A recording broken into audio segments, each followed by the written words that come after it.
Thank you for coming today. Obviously, this is the first webinar of our series for the Growth Lab, and today the topic is about how server-side tracking can improve attribution and site speed. So before I get started, let me tell you a little bit about Azarian Growth Agency, or a data-driven full funnel growth agency. But before I get into that, let me give you our viewpoint on growth. So growth isn't just about scaling revenue. Growth for us, at least, is most people think that growth is this. You take step-by-step path forward, you have a target you want to achieve, and you're, every day you're moving closer and closer to your target and as you're moving forward. In reality, what growth really feels like is more like this. There's hundreds of experiments running, there's 10 and 20, 30 things you're doing. What's working, what's not working, you're kind of a little bit confused if you're focused on the right things. What we try to do is we try to make growth look and feel a little bit more like this. It's much more systematic, it's centered, you know what you're focused on, and you know where you're going. So as a full funnel agency, what we look at is all the different levels, right? From the top of the funnel, which is awareness, just as how do users discover you, to acquisition, how do users find you, to activation, do users have a great first experience, to retention, do users come back, to revenue, how do you make money, and finally to referral, do users tell others. So before I get into a little bit about that, let me tell you a little bit about my story.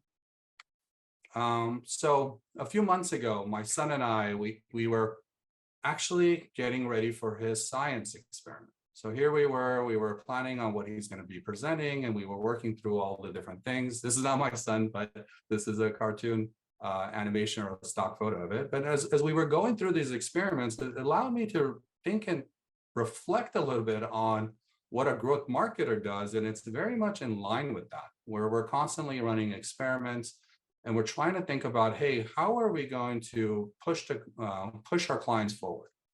Over the years, as I started running more and more of these experiments, I started putting together sort of this framework, which I call high tempo testing, which is you set strategic goals, you gather and analyze data, you generate hypotheses, you prioritize the experiments, you design and implement these tests, you analyze the results.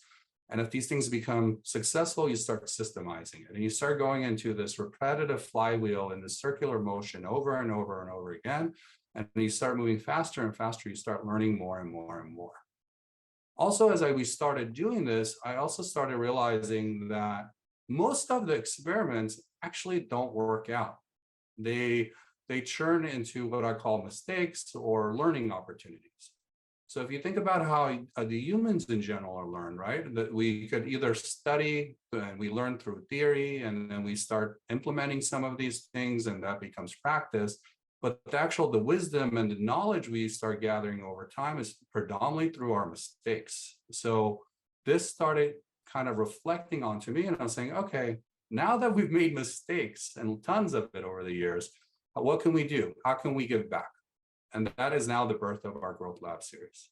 So we're hoping that through these series, we will be guiding and providing, through our mistakes or through our successes that we found, things that are critical that could help you take you onto your growth journey. So today's agenda is really, we're going to talk about one of the key elements of that high tempo testing I showed you, which is the gathering and the analysis of the data and how to be able to do that server side. We're going to talk about the benefits of server side tracking. We're going to show some case studies that Google has conducted and show you the results that have generated. We're going to walk you through how to implement server-side tracking, and then towards the tail end of the session, we'll give some time for a Q&A as well. If you have any questions throughout this, please feel free to add in the Zoom chat box, and we will address all of the questions at the tail end of this. So first, what is server-side tracking? Server-side tagging uses a central server that hosts all data collected from your users and customers. Instead of third parties having direct access to your website, plus its users and their personal data, a server acts as a centralized protective buffer between your users and third-party vendors looking to track data. Wow, it's a lot of words. So first, let me explain data in general. You're probably wondering what is first-party data, second-party data, and third-party data. So first-party data is you collecting this data directly. It's not going to anyone else. You're pretty much collecting this data and you're choosing how to use it. In most instances, you collect this data to help improve the user experience, or the product needs it and it's essential for overall. Some examples would be able to get users to log in. Second party data is when you have collected the data and someone else has collected the data from their users, and then you decide to form a partnership. So you now are exchanging your data of your users with their data, and some of those might be both of your users inside of this, and now this is considered second party data. Third party data is when a third party, let's say Google Analytics or Facebook or Google Ads, has you add a JavaScript pixel onto your website. And then they are the ones who are collecting the data, and they might be able to collect it from multiple different sites all at the same time on that same particular user. Why am I talking about this? Because in reality, what I want us to focus on is here in this graph is the third-party servers. So in most common tagging architecture today, which is client-side tagging architecture, you have your website or your browser or your tablet or your phone, which is the client, right? And then you'll have a Google Tag Manager set up. Within it, you might have your analytics data or your analytics tag. You might have your conversion or Google Ads data or your Google Ads tag. And you might have your Facebook tag data, and you might have your Facebook tag. So in this one browser here, all of a sudden, these different third parties are bloating the user experience, and they're injecting all this JavaScript and collecting whatever data they actually want. You're not necessarily auditing it. You're not actually reviewing it. As long as the user enables it, they're able to collect all of this. And it's also might have conflicting JavaScript that's running on it. In the new modern architecture that we're going to talk about today, it's more like server-side tagging architecture. What we're going to do is we're going to introduce this other middleware layer, which is your own tagging server. And you're going to move the tags that were here that were directly inside of it to the middle layer, which is this component of it. And then on top of that, you're going to have a web tag.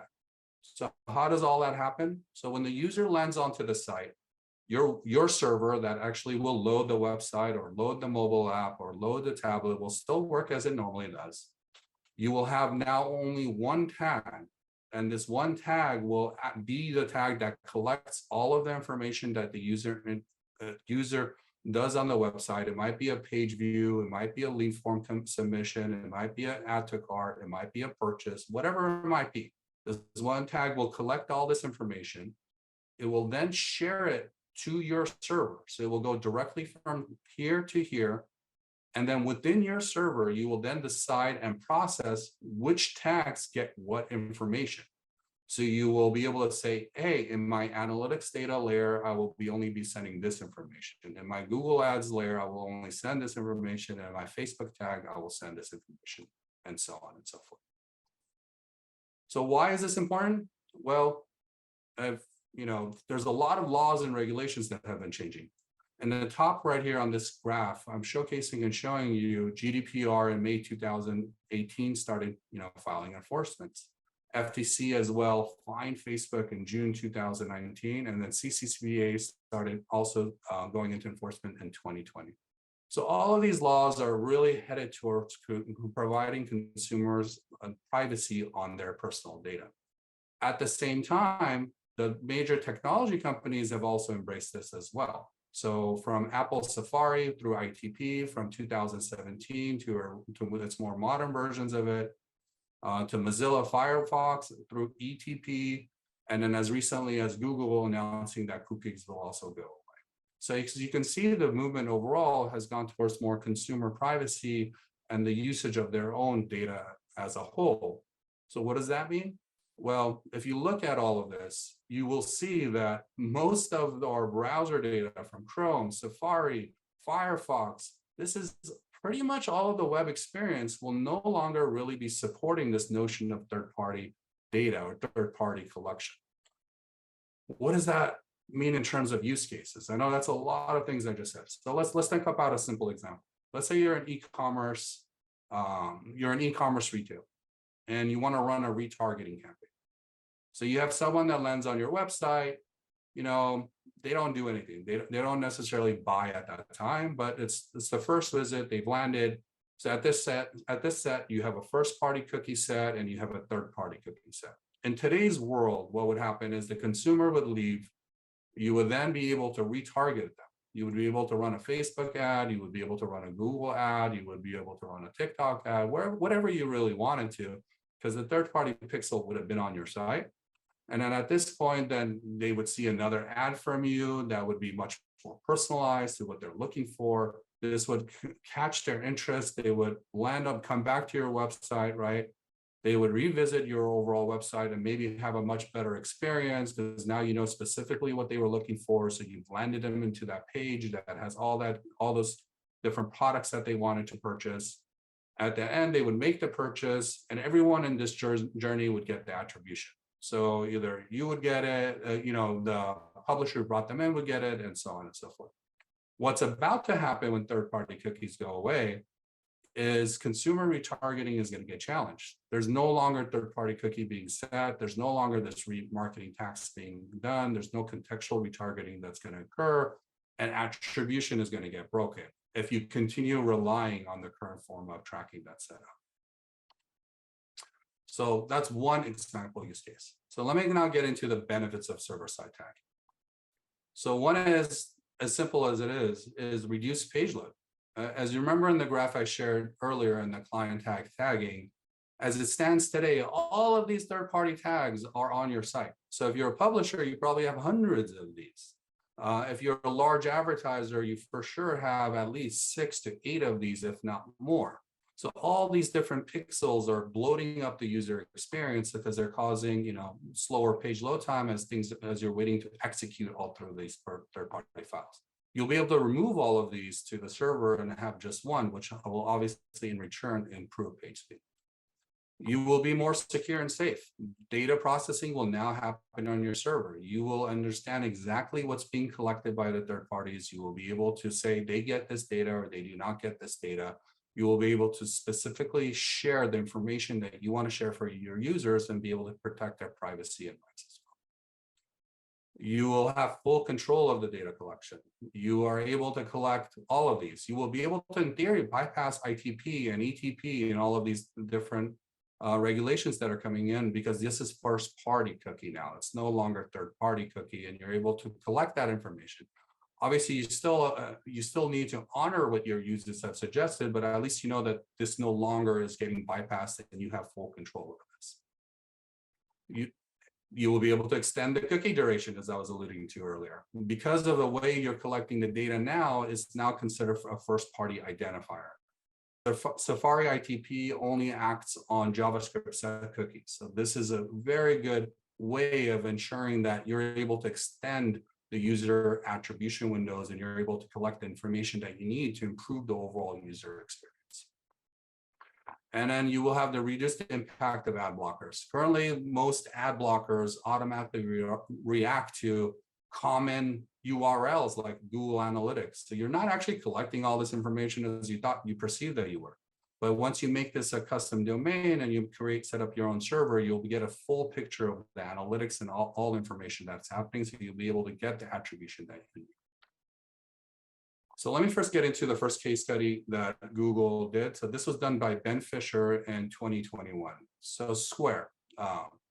So Square is, some of you might know or might not know, is a large POS provider.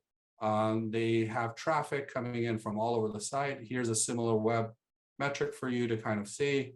They're generating well over 190 million visitors. They're running ads from Google, Facebook, affiliates, and so on and so forth. So when they implemented server-side tagging, they were able to see an immediate improvement of 46% in their conversions. That's 46% of conversions that they were not seeing before. What does this mean? That obviously the marketing team is able to optimize the product team is able to further enhance the product experience, and so on and so forth. So that's how much of a gap that they were seeing in their data.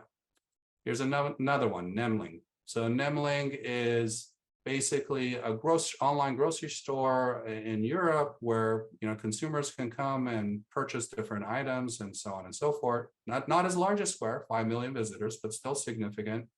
Similar thing happening with them is they have multiple traffic sources, multiple platforms, and so on and so forth. What they noticed right away was an improvement of 7% on site speed. This resulted in an improvement of not only the conversion rate, but also they were able to grow conversions as a whole because now they had proper attribution as well too.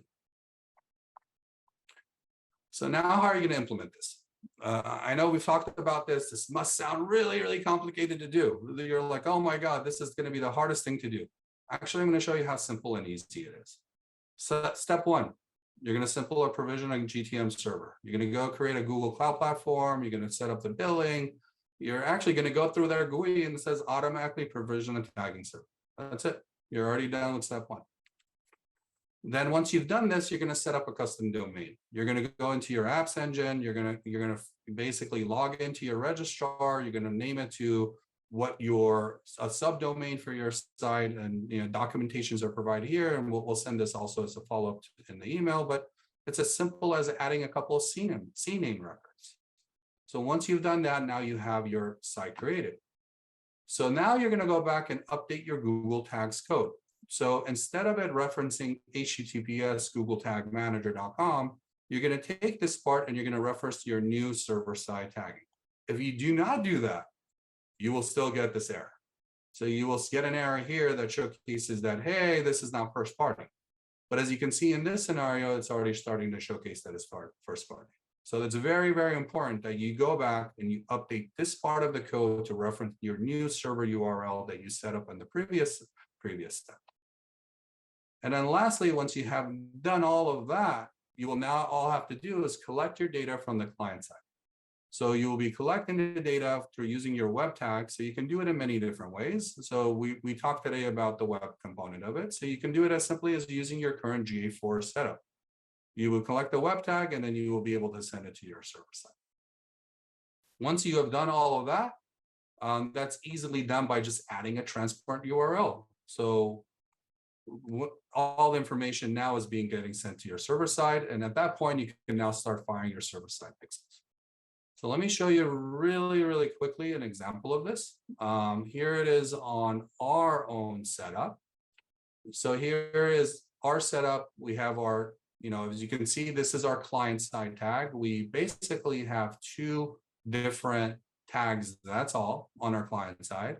And all we've really done is we've just had all of the information that's being collected on our GA4 client tag, and we're having it redirected and go to our server.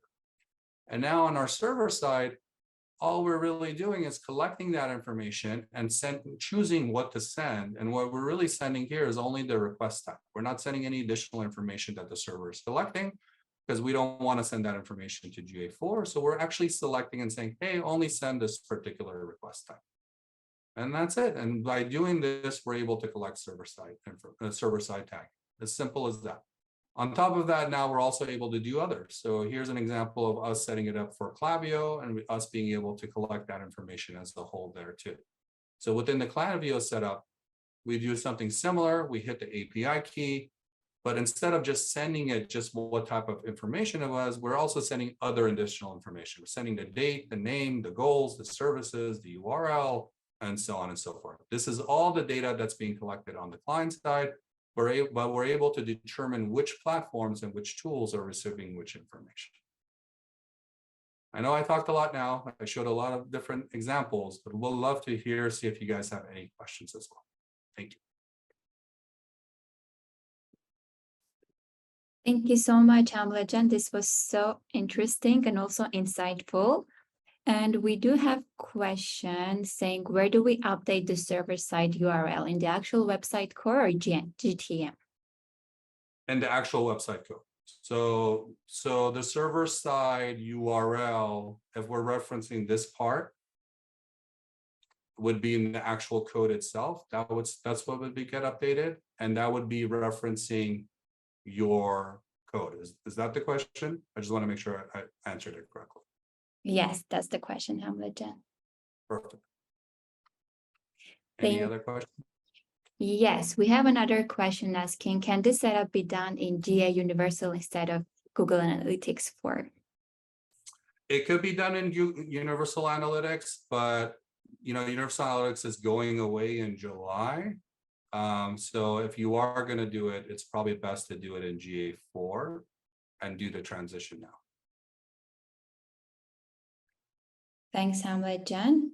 If we have other questions, please use the chat box below. And then we have another question. Can this be done without Google Analytics at all? It could also be done without Google Analytics. I'm not sure if that is necessarily the best approach. So if you wanted to, you can use the GA4 or UA3 to collect the data. So you are basically converting Google Analytics, at least this part of it, as your collection layer. It doesn't mean GA is even getting the data for you. They're just actually collecting the information for you. And then when you want to send, you can choose where you want to send it. And the reason I say it probably doesn't make sense for you to kind of build your own, is GA is already set up to be able to collect tons of information for you, especially if you do it on the client side. So you can get other information that you might not be getting. Thanks, Hamlet Jen. And Tigran is asking, on which state of the company it's recommended to do? There are some third parties like Mixpanel or Amplitude that is easier. I'm guessing about Can you ask the question? implementing. So you can, by the way, so in the server side, you can still hit Mixpanel and Amplitude, right? So if you come here on this side, if you go to templates, you're able to find Amplitude, as you can see here.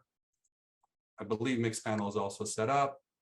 So you're able to choose and say, hey, I want to collect on my client side, but I want to send server side data to Mixpanel and Amplitude. You're easily able to do that through the imports gallery in your GTM server side. Great question. Thank you, Hamlet.